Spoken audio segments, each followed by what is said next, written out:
Hey, ladies and gentlemen, welcome back for game number 2, M5 versus mTw after that fiery finish in the first game, M5 on the Radiant, this time mTw. Hopefully they're going to be playing with more passion than before. But I really enjoy the last game, despite what happened. It was actually very fun to cast it as well, so hopefully we're going to have a similar game here today. Yeah, not sure what was going on there at the end. I said it was potential VM, but that's not to say it was definitely. In any case, we're seeing nothing surprising here in terms of the initial wave of bans. Sorry, you wanted to cut in there. Oh, I thought Admir had to leave, or that's what we heard, but I guess not, because he's here now, so... Well, if he had to go, it was a very quick retreat as he has returned to the game. Beastmaster actually getting banned out this game. Interesting. M5 perhaps showed a little bit of respect towards mTw, whose Beastmaster was very effective last game, and really in every aspect. The Hawk was very good at scouting. We saw it get picked off a couple of times by M5, but just the constant nuisance of having to worry about the Hawk spotty, of having to worry about the roar on a lot of heroes that want to go for had to go for BKB, but were still getting disabled in fights. A smart ban to say the least, and a little respect being shown towards mTw. A couple of standard pushing heroes getting banned out. The question for me is, does M5 go with a similar lineup? I mean, they went really gank heavy. That game went about as well as it could have. It wasn't enough, and I'm not sure if they could win that way. I mean, you really couldn't imagine a much better start for that lineup than what they had, and in the end, it just wasn't sufficient. Well, I mean, even though they had a good start, most of the game it was even, kind of 15-15, 14-14, and that kind of score is fine early on when your supports are getting level, when you're preventing the push. Once making kind of mTw's like slowly pushing out, it wasn't an explosive push that most European teams are really priding themselves in doing so. It's not like a push on 2 towers at once, that kind of thing. It's just like we'll kill 2 heroes, do a tier 1 push with two heroes of your own, that kind of push. And mTw slowly crawl back in the game. So perhaps if M5 wants to go for a similar strat, they gotta hold the mid game a little bit better, or at least better than what they did in game number 1. So I think it can still be improved if they want to go for the same tactic. But I think mTw is doing a little bit differently. I'm not too sure where the gank is going to be good against this. It's a broodmother, and sure, you could try to gank her, but if you gank the brood, it means that 4 guys are pushing on the other side of the map. If you're not ganking the brood, well, you had this analogy before. She's kind of like a really annoying girl in the kindergarten. If you don't pay her attention to her, she is going to throw stuff around, destroy a lot of stuff, and it's not going to be fun. Yeah, broodmother requires attention, and if she does not get it, she will make you pay. And certainly mTw will be looking for that brood to be a total nuisance this game. They paired the brood with a sand cane. I love this decision. Of course, Darkseer got banned because, hey, this hero has just been getting banned left and right, period. But with Darkseer banned and with the brood sand cane opening, there's no incredibly strong way to deal with the brood. There are heroes that are decent against it. You could get something like Tidehunter, max Anchor Smash first, and they're going to go with an Enigma and a Slardar, so yeah. He can be decent against the brood. Not early on, will struggle, but if he has some support, get some levels, as the sort of, once he hits level 6, he can be just fine. So we'll have to see how they lane it. They have the Enigma this time, very important. I think Enigma was really the key to that game. I mean, and not for the black holes, although they were very impressive on mTw's part. Mad played a hell of an Enigma, but I don't think that's what won them the game. I really think it was the fact that the Enigma was farming. He actually was out-leveling Invoker at like 40 minutes into the game. And Enigma's pretty much like one of only 2 or 3 heroes that can do that from a jungle position, of being able to farm that quickly and that consistently all game. So with M5 having it, of course there's always that wombo combo potential with the Invoker and the Enigma. But really, it's all about the levels and the farm. It frees up the lanes for them. Also, I mean, in an observer's perspective, we're always looking for that black hole. But what we're forgetting is that when that, for example, when in last game when we saw Mad that was playing Enigma, when he pops the BKB, he runs in a team fight like that. On the enemy side, if you're M5, you're scared of that. Like, you have to actually dodge back and forth because you never know when that black hole is coming. So even if the Enigma is not dropping the black hole, effectively he has done some crowd control. And that kind of intimidation tactic is another phase of Enigma that we don't generally think about. And now that's going to be employed by M5 this time. I really think Enigma is going to go for a Blink Dagger first, although that's not too common. First, it fits M5's playstyle. And secondly, it's going to give him a very reliable way to gank the broodmother. So Slardar is going to walk in lane, farm, trade farm against the brood, amp him when he sees the brood. and suddenly out of nowhere, Enigma's going to blink in and try to get off a Malefice and perhaps even a Black Hole against the Brood and go for a way to kill. I think that's what we're gonna see, but we'll see if that's gonna be the case. Yeah, that's certainly a possibility. Of course, that M5 does like to play aggressively. I'm not sure Blink is actually the best decision this game because, I mean, if you look at the lineup you're up against, so much burst damage already, and we're only 3 heroes into the draft. I mean, even broodmother has pretty strong bursts with the spider lanes once they get maxed out. Then you throw in a Sandkin and leshrac. That's some of the best bursts in the game. That being said, an early Blink Dagger, if you get the Blink off, if you get a nice Black Hole, or even if you just get some ganks, it could definitely pay off. But it is a very risky style. If it doesn't go well, if you lose a couple of fights, then suddenly you are just food all game. Sure, you can try and run away with the Blink. And Syllabare actually gets the final ban here. Yeah, I'm also very surprised that M5 banned their own Night Stalker, considering that, you know, they are very famous for that. Of course, Synderen does play a very strong Night Stalker as well, so they're going to be banning that. We might actually see Synderen just go mid with the Brood. Not the most common sight, but hey, it works, especially if you want to give another protected lane or someone more suitable for that long lane top. But broodmother most likely will be on the long lane, but we'll have to wait and see. If we're in the M5 camp, what are we picking here? Vigoss's hero, the leshrac, the Night Stalker, and the Windrunner has all been picked or banned. So what does Vigoss actually play? I actually don't know. I have never seen him. I guess they play Clock. Yeah, well, I've never seen him play anything other than Lesh, Windrunner, or Night Stalker. Venomancer, actually. Venomancer? Does he play that? No, I don't think he's gonna. Oh, he plays a Slardar. Yeah, he plays a 4-staff Slardar. So I think we might see that. Well, that's an alternative. I'm not even kidding about the 4-staff Slardar, though. He does actually. Really, I have not seen him do that. But I mean, hey, it makes some sense, I suppose. Gives you more mana pool, gives you a little bit of damage, and most importantly, gives you that initiation and helps your team move around.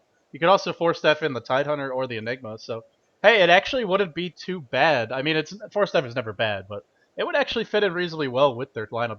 Very team fight heavy lineup here for M5.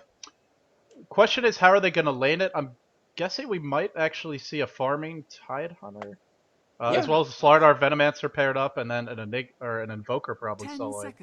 I'm not sure who will be in which lane, but I think those are the combinations we're going to see. Of course, it could be completely different. Could be a Veno farming, a Tide roaming around. M5 has a lot of flexibility, thanks to that Enigma, thanks to the strong solo hero in the Invoker. So on paper, I like their draft better than last game. Even though they made it work last game, it was a very risky draft. This is a more stable lineup. mTw, on the flip side, they go for the Shadow Demon plus the leshrac here. And Sandkin, a lot of... I mean, if any one of those heroes gets initiation, someone is going to die on M5. That being said, they all need levels, they all need farm, to some degree. Not so much the Shadow Demon, but definitely the other three. And they're going to follow it up with a Storm. Wow. Whoa. It almost feels like mTw saying, we'll show you how to actually play this lineup properly. And running the exact same 3 picks for mTw. Now, the chemistry and the hero chemistry is a lot different. But I'm not sure if mTw is lacking that early game firepower. You're saying that they need levels, but you talked about that last game. leshrac and Shadow Demon, they're one of the best early game roaming combo, if that's possible. There's a pause, and PGG very politely throws that question mark. Oh no, I agree. They're definitely not lacking in firepower, but if they don't have the good start, I mean, this is what I talked about last game. It will be trouble for them, because these heroes do, as the mid-game approaches, you don't want to have a level 3 leshrac, level 3 Shadow Demon running around. You really want them to hit, level 6, 7, 8, have those key spells maxed out. With that being said, I mean, you're up against Enigma. He'll probably be in the jungle to start. Invoker, not the strongest. I mean, he's good in his lane. He's not going to be pressuring other lanes, so they should be able to get farm on at least 3 heroes. And of course, with that Brood, going to be a nuisance on the bottom lane. I mean, for me, the question is, what are they going to do to shut down the Brood? I would like to see some early Sentry Wards being picked up, and maybe a push from the Enigma once he hits, say, level 3, or even level 5, because that's one of the best ways to deal with Brood, is to push Brood's lane. Brood is very strong at pushing if left alone, but has no way to counter push. I mean, the Spider Lanes do a little bit of damage, but they're going to die to AoE, and certainly there's enough AoE an M5 to deal with that. Let's quickly introduce the players here. For mTw, we have Kabot playing that Sand King with a Smoke of Deceit already picked up. Looks like it will be a support / roaming Sand King. Actually, disruption on venomancer, who's just flat out dead here. Bad positioning from Hatocracy and not a good way to start the game. What a bird! But, if you guys are wondering how to not ward, that's exactly what we saw there. Yeah, don't do that. Don't go ward by yourself. Seriously, it's just not good. Yeah, and especially in a pro game. I mean, you got to give mTw more credit than that. Yeah, a lot of teams like to go, into the enemy jungle, but you can't assume they will. Especially in a hero like Venomancer. And looks like we'll have a little bit of a skirmish over the rune. mTw is going to pick it up, and PGG thinking about engaging there. He is going to back off. It's going to be a Sand King leshrac dual lane mid, I think. Maybe not. Synderen heading to the courier. Okay, he's got a bottle. So it looks like it'll be a support Sand King and a farming leshrac, or that's what I would assume. This is a kill lane. I mean, flat out invoker, if he gets burrow strike or split earth, he is just dead. That is a lot of damage. But as I say that, Sand King is leaving the lane, so it will not be a 2v1. Yeah, Synderen doesn't really need the help. Yeah, he doesn't need help. He's got the bottle after that first blood. He is going to nuke the hell out of that invoker. We're seeing Exort type invoker, so hopefully he's now forced to put a little bit more points into Quaff, and that means, well, less last hitting power from Exort. Let's pay a little bit more attention on top lane here as we do see another disruption against vigoss. Burrow strike forthcoming. Do we have a pull? That's the question. No, just a remnant. Not going to get the kill, but they did do a lot of harass. That's one south down the drain. And I think PGG's got to really be careful. Here comes venomancer to help out as well.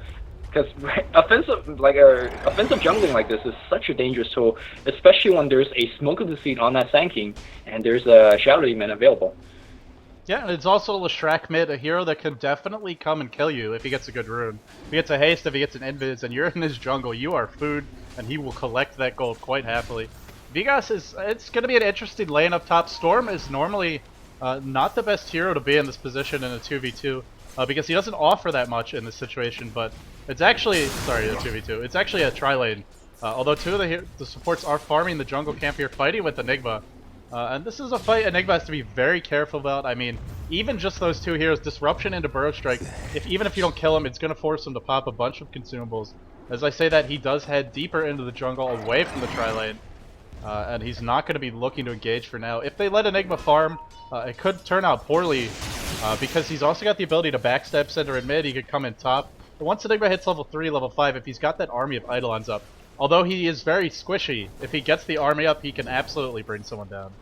Yep, and it's so important that the Radiant side actually dewarded this one. Both team dropped wards earlier here, but good job by the Venomancer having deward and dewarding it. But in the top lane here, a little bit of action coming up here. We're going to see a burrow strike against the Venomancer. The illusion's doing so much damage. Will the Shadow Demon go down eventually, though? They're going to try to sell him, but actually, Stormster doing so much blocking, he's finally going to go down.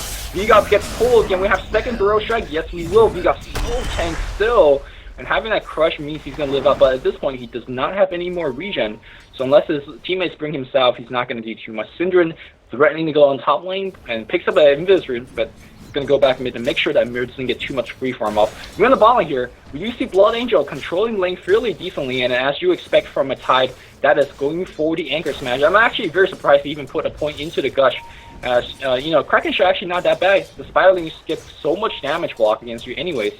And he is just farming off Spiralings. Funsies should not be using these Spiralings in the lane. Perhaps he could use a spawn Spiraling and send them in jungle for farm, or perhaps after getting slow ring, he should just nuke the Blood Angel. Like, these Spiralings is going to just give him more farm. Yeah, Korok actually talked about that in a fairly recent interview. He said that he doesn't... Your voice is not very good. messed up, so right, quickly let's restart the call.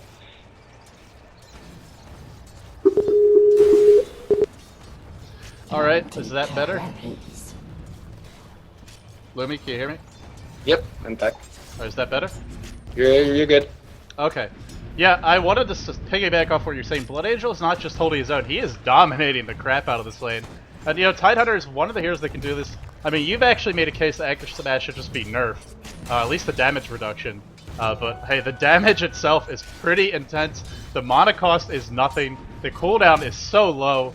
And I wanted to mention, in a recent interview, Korok actually said that he favors not leveling up spawn spiderlings too much early on, because when you spawn on creeps, it will actually create more spiderlings for your opponents to farm. And he actually prefers, in some cases, just to get more points in web, or even a point in the passive early on. And this situation would not be a bad choice. Or, you know, alternatively, if he's going to max it, then he definitely, like you said, should be using it on tidehunter, not using it on the creeps, because tidehunter. You shouldn't be sending him to tidehunter like these. Like, it just does little to no damage. I would personally send it into the jungle and farm those level 1 camps. Get some extra farm now. Obviously, I'm not Funzy, but I don't think this is a smart tactic. Blood Angels is having whatever he wants in the lane right now. Meanwhile, on the top lane here, it looks like vigoss got a kill. Ravage being used on the bot lane, trying to go for a kill. Ravage and an anchor smash, bringing down Funzy down to like 20 HP. It was close. Back on the top lane here, looks like vigoss has finally one down. And look, venomancer reports out. A lot of action happening all over the map. Stormster did die though. Sorry for missing that kill. Nope, two things happen at two separate places on the map at once. Can't catch it all. So no problem at all. Blood Angel with the energy booster. Once he gets these arcane boots, Funzy is just going to be miserable. I mean, I think he honestly just needs to send a healing salve out here, as you don't want to make that trip back to base. But if Tide gets a nice gush anchor smash, you're going to go down. Once that anchor smash hits level 4, it will pretty much kill Funzy from his current HP pool, and crucially, he can't do anything in the lane right now. Sunstrike up top, Sakshka is gonna go down, although the Sunstrike did not hit. PGG actually stopping the farm, and hey, you got that Invoker there, so it's not a tri-lane, it's actually a 4-man situation when Invoker throws that Sunstrike up towards top. That's the power of going for Exhort build, as well as those Eidolons, giving them a lot of lane control. In terms of farm, let's take a quick look at how everyone's doing. PGG stayed on 18 creeps. A lot of those are jungle creeps. Not great farm for an Enigma, but he's got 2 assists, which is the more important thing to keep in mind here. Admir 22 and 13. Not the best last hitting, but very good denying for him. Really slowing down the levels here on synderen, who's only level 6. And I guess it's not too slow, but it's a nice number of denies to have this early on. If you look at mTw, they're a little bit behind. 21 on synderen, 16 on Funzy, and 20 on Sakshka. So you got to be happy right now if you're on 5. Initiation on synderen in the middle lane. He's going to eat a Slither and Crush. Will he go down? One more auto attack. Does it? Admir picks up that kill. He's got the... Actually, more fight breakout. Sakshka is not level 6. I have no idea what he was thinking. Why is he roaming over here? Oh, he actually pops the wand, but he's going to go down. A double kill going to Admir. That is 2 kills. You don't want Invoker to pick up so early. Exhort Invoker, they go way quicker than the standard EMP Tornado build, and giving that 2 kill means that he is going to hit that double Force Spear so much quicker, and that's going to be bad news for mTw. Meanwhile, Funzy's trying a different tactics. Like, okay, we'll cut the creep wave with Spiraling. Yeah, this is actually going to work out a lot better. Tidehunter has to defend his own tower, so he can't anchor smash all he wants in front of your face. And now Funzy is nuking Blood Angel. Good, good. We're yes, baby steps. I'm happy. It's working out a lot better for him, and you know, Tide. One of the benefits to having that solo Tide is, I mean, it's not really about the max and anchor smash. You get some good farm, but you get that fast Ravage, and they haven't done much with it. Dust getting popped as well as Ravage. Funzy is going to go down. That was a very expensive kill, but definitely worth it. I mean, you got the broodmother. And she was starting to get a little out of control in the bottom lane, so I like the fact that they went for that. A very early dust pickup for Slardar, who's not having great farm. Well, he's just got himself a little bit better farm by getting that assist on the kill. That's a second Ravage being dropped. We're 8 minutes in the game. Definitely not a common sight. Meanwhile, mTw saw the Slardar on the bot, so they're going to respawn by pushing. Now, this is what we're going to see throughout the entire game. I talked about in the pregame phase. If you're going to gank the broodmother and pay attention to that lane, mTw is going to push on the other side of the map, and that is exactly what we're seeing here. Good glyph stopping the Diabolic Edict and making synderen waste a little bit more time, but I think eventually mTw will bring it down.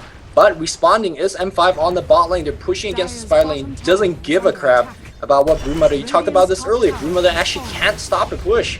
And we're seeing M5 punishing that as well. Yeah, especially when you have a Slardar here who has lit level 6 a little while ago. He's got the ult on the Brood. I mean, she can't even approach the tower because she eats a gush at a Slither and Crush. And hey, that rhyme, that was pretty cool. She is flat out dead. In the middle lane, double damage picked up on the Venomancer, who is maxing Plague Wards. Very heavy pushing style here from M5. Enigma, of course, with the Eidolons pushing pretty hard. Venomancer Plague Wards adding a little bit. And once those Forge Spirits are up, it's going to be even more push going their way. So it's a push wars at the moment. But you got to be happy if you're mTw. They got that tower top. They got something in return for that broodmother kill.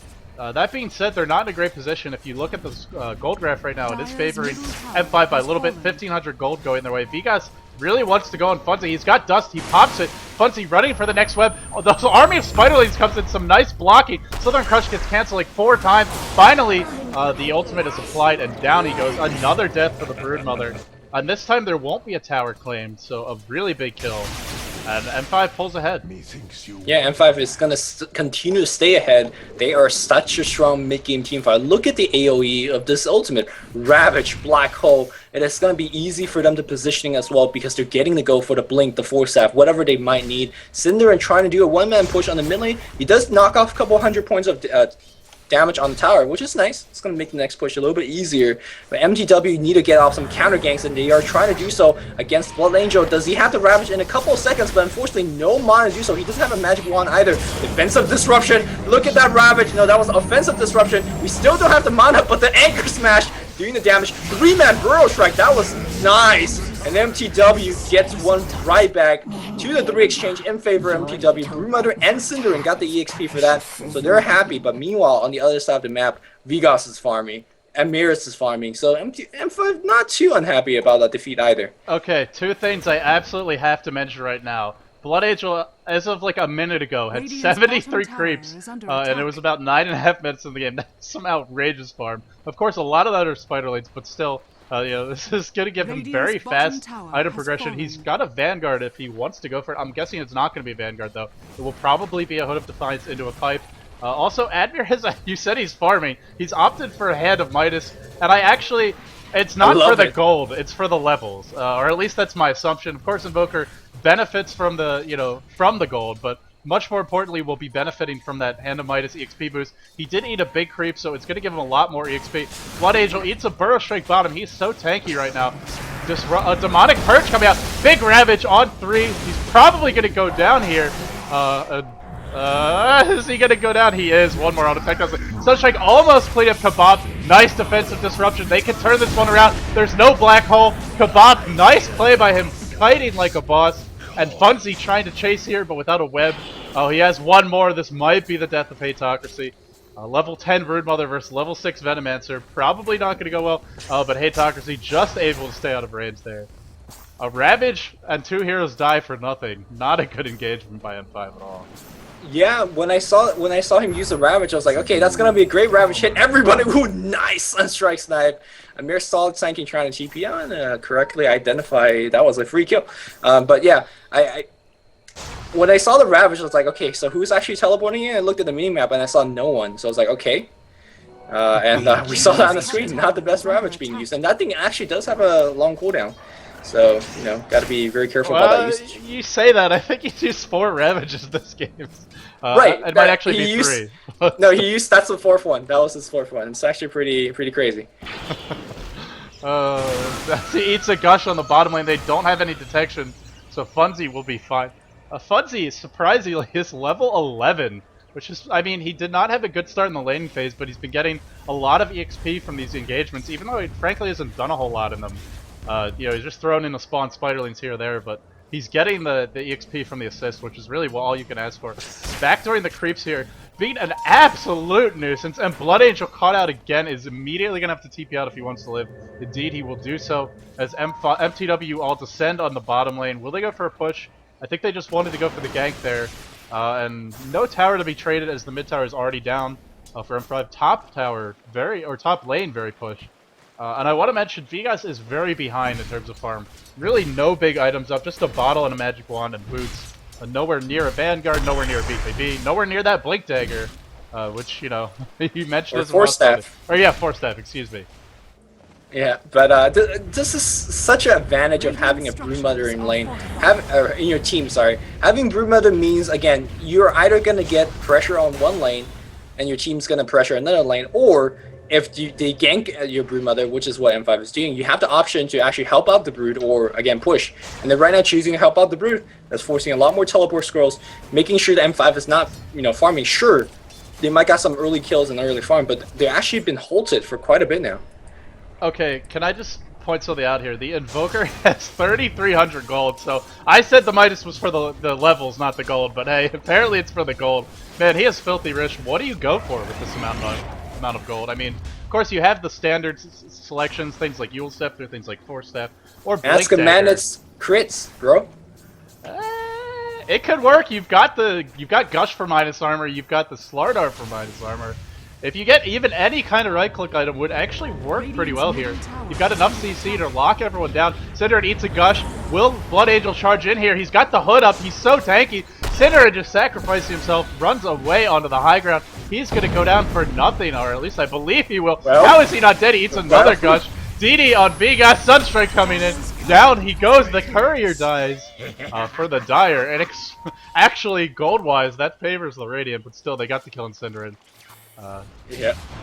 And Shasuka. Or sorry, what am I talking about? No, heavily favors the Radiant in terms of gold. Because Yeah, that's a free tower for the Radiant, and I don't think Dire could give up gold right now.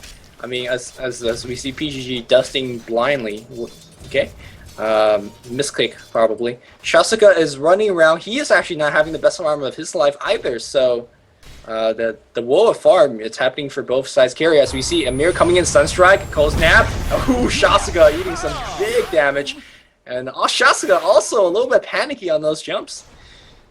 Kind of using a lot of mana. Yeah, there is. For anyone who's not sure what Lumi is talking about, there is an initial cost every time that you use the ult. So if you do 3 jumps traveling the same distance, it's more expensive than just doing 1 big jump. And it actually bleeds your mana pool out quite quickly. It's quite a large percentage of your mana pool just to do a jump. Yep. It's 15 plus 7% of his total mana pool. That is very significant, you know, at all stages of the game, really. So it's something to keep in mind. Of course, in that case, he was probably headed back to base anyway, because that Sunstrike plus the Chaos Meteor almost immediately took him down to a 3rd HP. But that being said, look for Shakshka to hopefully ban. That name is... I feel like that name is designed solely to troll every caster. I have yet to hear anyone comfortably pronounce it for an entire game. But that being said, he's headed back top. Hopefully he'll be a little bit more careful with the mana mantras. I would have mentioned he's rushing a BKB here. Not actually something we haven't seen much of from Storms recently, although it used to be the flavor of, you know, it used to be the very common choice.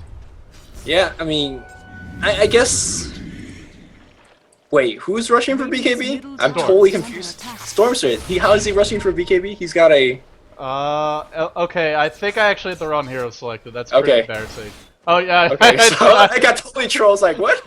Yeah, I had Synderen selected. Sorry about that. Okay. Synderen is, maybe he's going for negatives, actually, but probably going to be a BKB. Again, there's a black hole and whatnot. There's the M damage that goes through BKB, but again, that's fine. You want the extra HP, you want the immunity, and I'm actually seeing a smoke kind of protection gank as we see Slaughter getting a gank on the bot lane.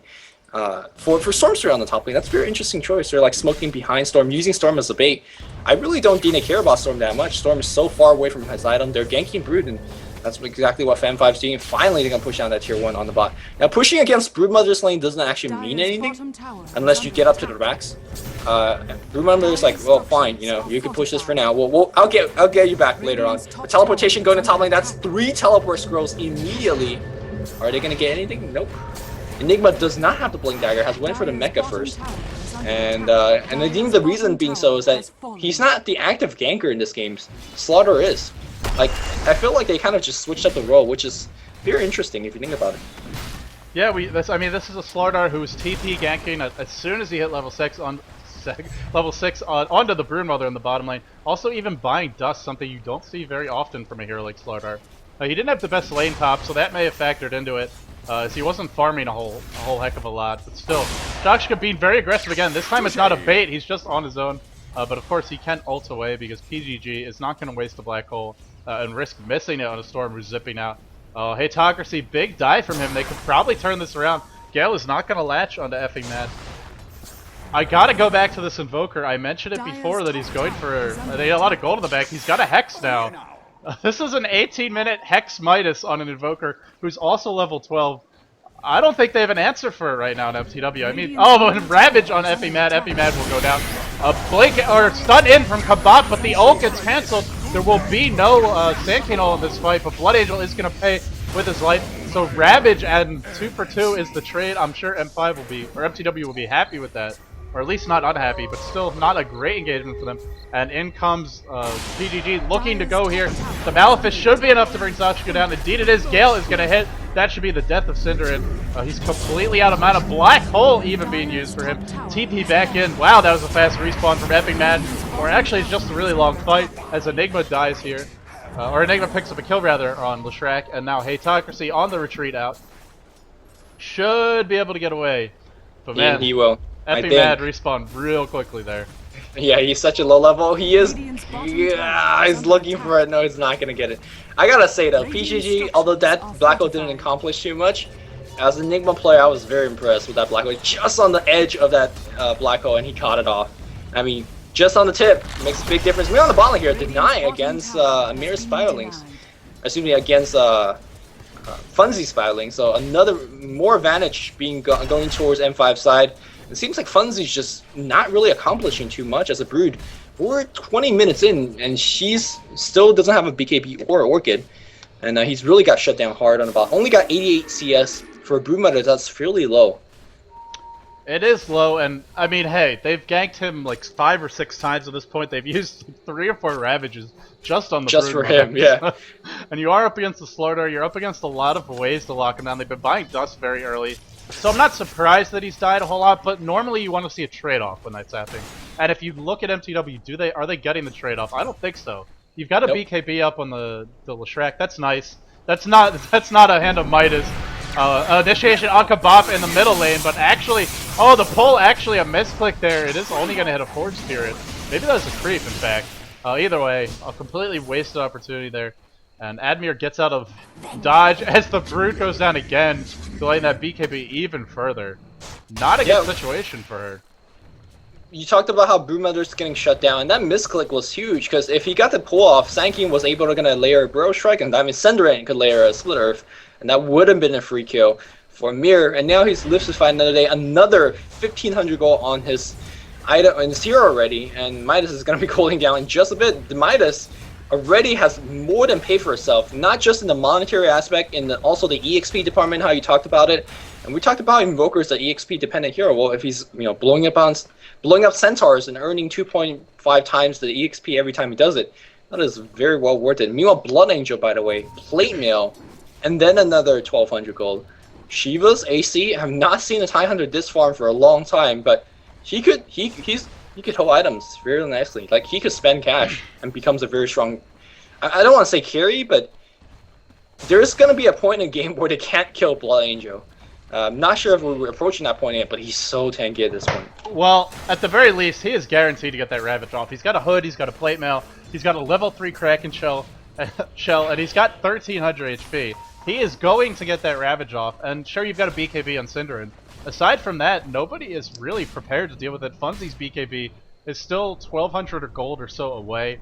If you look at the Storm Spirit, he's still working towards his Bloodstone. And in this game, I don't think the Bloodstone fits in as well. You don't have the Night Stalker to set up ganks. You don't really have anyone who's a great ganker. And you're having a very slow Bloodstone. It's a lot more delayed than the last time we saw Storm Spirit played. So a couple of reasons there why I don't think it's going to work out too well for Shoutcast.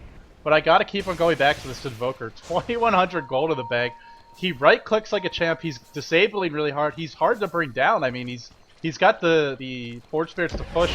He is a jack of all trades, as Invoker always is, but especially in this game.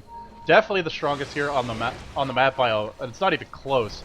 As Synderen is in a bit of trouble here. Will they force a BKB charge to be used? Amplify damage is popped. They are going to back off. They have the heroes to just murder Roshan in about 5 seconds flat. Gush to initiate. Forge Spirits will be coming in. A lot of right-click powers available. And with the Broodmother, not the best hero to take a Roshan fight. So the question is, will mTw try to? I'm not sure. Synderen trying to do what he can, but with amplified damage on him, he can't really get into a great position because they see him coming. Roshan already at half HP, or actually, sorry, at a third HP, dropping rapidly. This ward block here, pretty nice job. The Spiderling sneak through. Then Invoker picks up a kill in the midst of all this on the leshrac. The fight continued. Funzy getting caught out. BKB is popped on vigoss. Where did he get the gold for that? I'm actually surprised he hasn't. Sunstrike coming in. Funzy goes down. Mad goes down. mTw just getting torn apart here. Kebab is going to die here. Actually, no, he's not. Burrow Strike away. Will he be able to live? He's trying to juke. Some nice tree jukes here, but that should be the death of him. Gush, amplify damage. Down he goes. Too much damage coming out from M5. And, I mean, mTw just can't take a fight now. Yeah, this game is so lopsided that it's not even funny. Sure, we're gonna have Storm finish his Bloodstone at 24 minutes, but I wonder how many kills he's gonna get, and of course he's still very vulnerable to that Ravage, which would inevitably find him. A couple of things to show really how lopsided that this fight is. Now, normally we're talking about the Midas Invoker here is, of course. Normally, Invoker is kind of forced to get defensive item or mobility-based item. 4 staff, as we see someone's dying. Stormster just got Hex on the top lane. Black Hole, one-man Black Hole. Hey, if you're getting a kill, you're getting a kill, and you're limiting his Bloodstone charges, of course. But anyways, going back to the Invoker, generally he's forced to get things like 4 staff, phase boot to get more mobility so he can survive, and also he's forced to help out his teammates once he hits that critical level 12. He doesn't need to do that this game because his team is doing all the ganking. We talked about how Slardar was ganking it everywhere. You know, maybe he's really playing the 4-row here by vigoss, as he's making sure that Enigma's getting in the farm, the Invoker's getting in the farm, as we see Slardar going down once again. He does have the Aegis, that means he's going to die a second time, although Blanche are doing a lot of work. Will vigoss actually survive? A lot of slow on him, but look at how tanky he is. He's finally going to go down. Stormstead looking for Blood Angel. Canada, Kraken Shell just procs, and he just lulls. Going to try to walk out with disruption. Will finally be a little bit too much, surrounded by 4 or 5. They finally go down, but that was the 3-4 man gang. Again, back to the point. He can't. Ooh, nice dodge by synderen. The Invoker can't go for that item build because his team allows him to do so. Also, the second point that you can see this game is so lopsided is that generally if you're against a team that has a broodmother, you can never walk in a roach pit like that, because anytime you go into the roach pit, your Rax is gonna basically get threatened by the broodmother to get pushed down. So broodmother, although he's allowing his team to play 4v5, he's constantly pressuring. So that is never really a 4v5 situation. It's more like a 5v5, although just split up in different parts of the map. But you saw how comfortably M5 walked into the pit and how quickly that broodmother was forced to actually join the pit fight instead of pushing Rax. That means that broodmother has nothing to push with, and how ahead M5 is. So it's kind of a slight move, and I feel like mTw, as I missed a kill, sorry. mTw is kind of out of this game, even though it's, you know, only 10 kill difference. I feel like they can't come back already. Yeah, they really don't have better late game either. I mean, if you look at their heroes, Broodmother is not a very strong late game hero, very reliant on the webs to do anything in team fight. Leshrac does a decent amount of damage, but, I mean, look at what you're up against. You're up against a BKB Slardar who doesn't give 2 hoots about it. A lot of auto attack damage, a lot of minus armor, which is really the bane of Leshrac's existence. One of the easiest ways to bring him down is to punish him for his low base armor. And they have more than enough disables to do it. They have the Black Hole that goes through the BKB. In terms of core item pickups, they've had a mechanism for a long time. Tidehunter is getting very close to Shiva's. I mean, the items are just... The pile of items that M5 is sitting on is enough to fuel like 3 teams at this stage of the game. They are farmed to all hell and back again. And honestly, I think they could just push mid to win the game, but they're going to slow roll it for now. And hopefully, finally, they'll save. Look at, I mean, every time I've cast M5, they haven't had a lead this convincing in a while, at least not my cast. But they've been ahead and thrown it away, so I'm not going to count mTw out yet, but it is a steep hill to climb. Yeah, M5 or mTw definitely needs some big items to come back, and levels. Kebab needs to hit 11 and somehow find a blink dagger throughout that. leshrac needs to tank up, get a, go for Shivas, perhaps get that ultimate orb for Hex. We need to see a couple of 4 staff. There's mTw is just so far behind in terms of items to really make that comeback. The Bloodstone, I don't know if they could get a couple of kills. That would be pretty good. In either case, he has to rush the BKB as well on Shaska. There's a lot of what mTw needs to get, and all those items cost about 10,000-12,000 gold, which incidentally is what they're down by right now. And I think this is you talked about how this is an M5 game to lose. They could just really go down mid right now and finish the game right after they get the Shivas on the Tide. They could just walk down in level 16 Tide.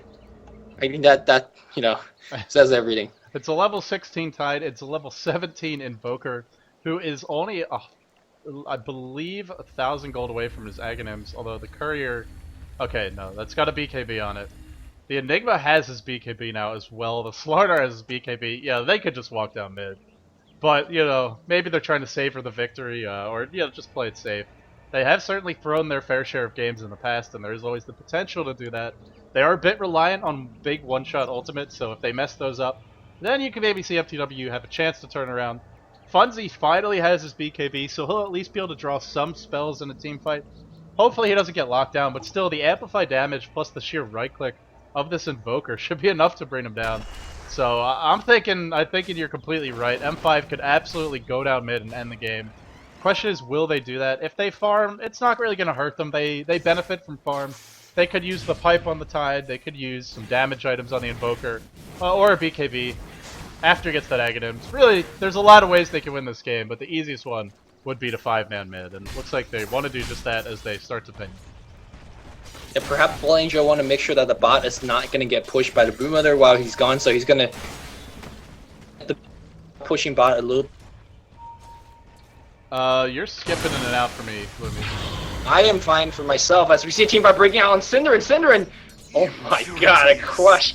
Did like 200 damage, and that's the minus armor being provided by the amplified damage. Don't forget that the 2-4 spirit also provide minus armor, so some intense minus armor potential when you factor in the gush as well. So really good job there by picking off Synderen, and that basically ensures a tier 2 to be destroyed on the bot. And tidehunter is going to just skip it and walk mid. Yeah, they figure out this game, and they're going to just go in and win it right now. And vigoss is taunting them. He's stopped. He's animation canceling and Slytherin Crush over and over here as he starts to make his way onto the high ground. Malefice on the epic med. Nice defensive disruption there. Admir in the middle of everything. Huge Ravage and the Meteor. Oh, the Deafening Blast. This game is over, folks. I normally don't call games early, but when I do, it's when everyone dies in about 3 seconds. And mTw is in a lot of trouble. Buybacks left and right. Triple kill for the Venomancer of all heroes. And the GGs come out from mTw. They know they're beaten. I think this is an actual GG, not an M5 Admir GG where they proceed to play.